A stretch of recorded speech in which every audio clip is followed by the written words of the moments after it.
So okay, so first off, this right here, I kind of knew he wasn't dead. I mean, we all did is jump. But when I was reacting to it before, I was saying that I thought that my theory was that Best Genius would use his strings to to basically stop the heart from, I wouldn't say to make it pump, but to kind of keep it from getting worse.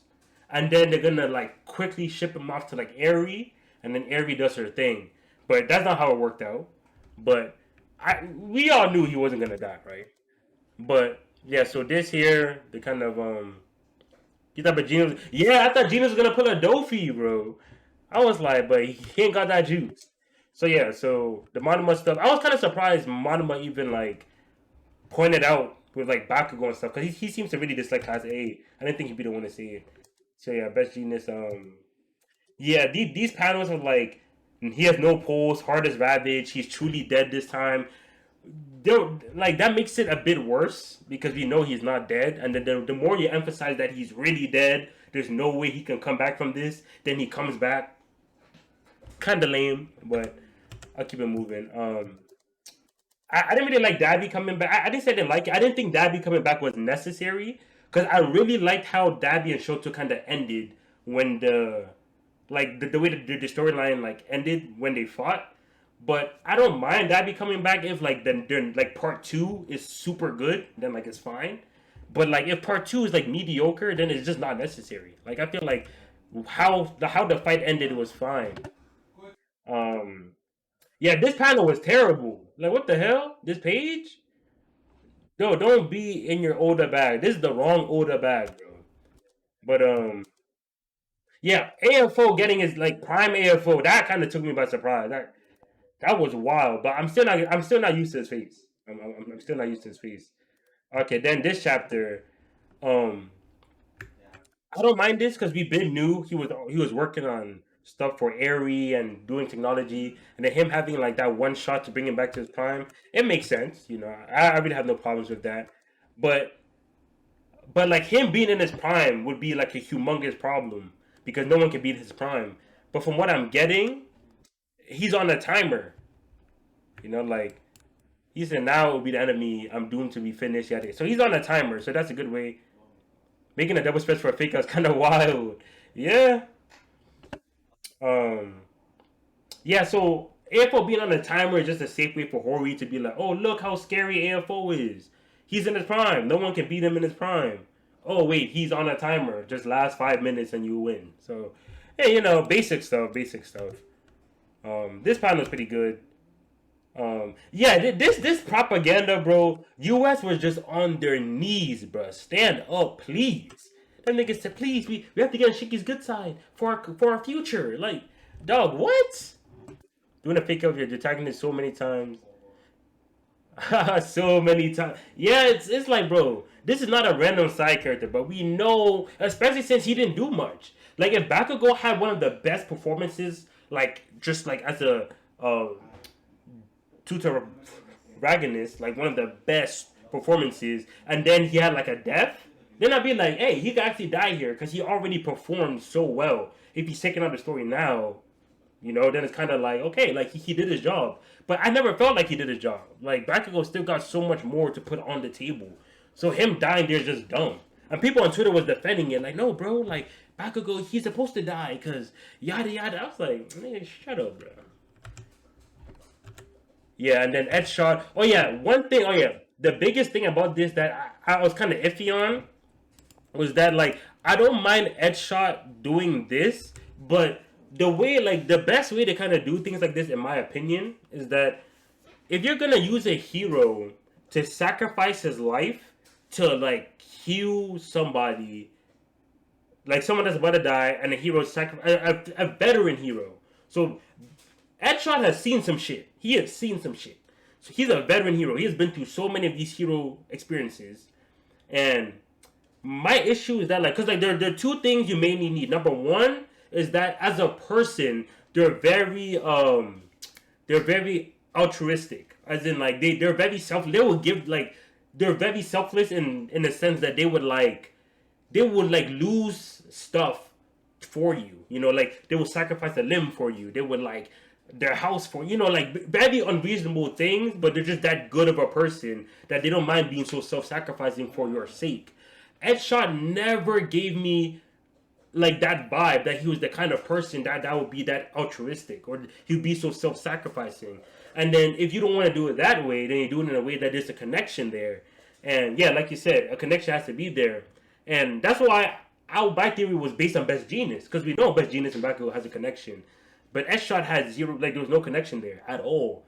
And it's not like, and if Hori planned to make Ed Shot do this, then even if Best Genius was, because it's not like, oh, how would Ed Shot like have a connection with Bakugo when Best Genius Best Genius already teaching him? It's very easy to make Best Genius like go somewhere else. Best Genius Best Genius maybe had like a very important mission, but it's too dangerous for Bakugo to go, so he needed a substitute. Then boom, here's Edgeshot. Edgeshot and Edgeshot becomes the substitute Best Genius for Bakugo. They bond a little bit, it could be for a day and a half, 2 days, and then Edgeshot, when Bakugo reunites back with Best Genius, Edgeshot's like, hey, I kind of see something in Bakugo. He's gonna be big one day. And there we go. There's an established connection between Edgeshot and Bakugo, and then we can say, okay, he's a hero because he sees the future in Bakugo, kind of like Night Eye and Mirio in a way. Like, hey, it could be that kind of thing. But yeah, there was nothing there. He literally just said, okay, a kid that I don't really know like that is dying. I'm gonna give my life for him because that's what heroes do. But it's like, have you never been in this situation before? I find that hard to believe. It's so weird that Bakugo's he's gonna Edgeshot as his heart. He's gonna be walking around having randomly. Yeah, I was thinking that Hori might use this to make Bakugo get buffed up. Because, like, you know how in 362, this scene right here, yeah. So, Izuku, can I still catch up to you? So, Bakugo is still insecure about his power level.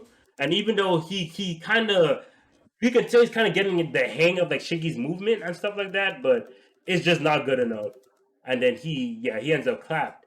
So like maybe if Edgeshot becomes his heart, that might like boost him somehow. I'm not too sure how Hori wants to do it, but it might like make him stronger, faster. He might sweat more, heart's pumping faster, more adrenaline. I don't fucking know. But having Edgeshot as his heart could lead to him being buffed enough for Bakugo to now live up to like the payoff. But then even if that happens, then it isn't really like Bakugo made it from himself, because the main appeal with Bakugo, at least to me, was that is Deku had the best quirk in the verse. Shoto had if Deku's quirk didn't exist, Shoto might have the best quirk in the verse, or at least the quirk with the least amount of weaknesses, because ice and fire was like specially crafted to have zero weaknesses. Shoto's only weakness was that he just physically wasn't like up there, but that's not the quirk's fault. That's Shoto's fault. So yeah, Deku and Shoto already had S plus plus plus quirks, and you can argue so does Bakugo, even though I think Bakugo's quirk is not as good as those two, but it's still good though, of course. But Bakugo basically, he made it to where he's at purely from his own genius, right? Like, he was just so driven to be number one that he's just good, Like, he was just good, and he kept up with those three, at least on paper he did. And if Edgeshot was to be the reason why, not to revive him, but if he was to, like, power him up, right? Like, if this was a buff, that now Bakugo's faster, stronger, yada yada yada, and because of that buff, he's able to keep up with Shigaraki and yada yada yada. Then that doesn't really feel like Bakugo made it from himself, because he needed Edgeshot to be his heart, power him up, and then now he can compete.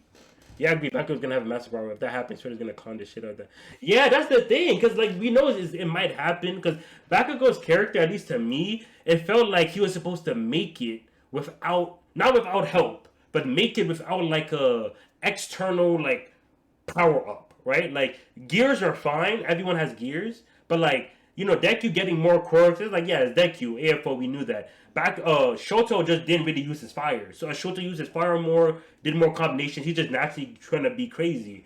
But Bakugo, I wanted his buffs to be more so him improving physically and his quirk, him just finding new ways to use his quirk. But if Edgeshot was to able to like significantly increase his power to the point he can fight Shiggy now, then it's like Bakugo didn't reach that way for himself. You know, he didn't like because Bakugo wants to be strong enough to do these things. But if someone had to die to make you like that strong, and then now you can accomplish your goal, it doesn't really feel as fulfilling as like it would have been if you didn't do that. So like I can get why Twitter's gonna clown it, and like it's obvious it's probably gonna happen. I don't hate it. I gotta go, bro. Good reaction, good discussion too. Yeah, no problem, bro. No problem. But yeah, this helped clear my thoughts too about the series. So yeah, I appreciate it too. But yeah, have a good day, G. But yeah, so not bad. We just gotta see where Jorge's gonna take it.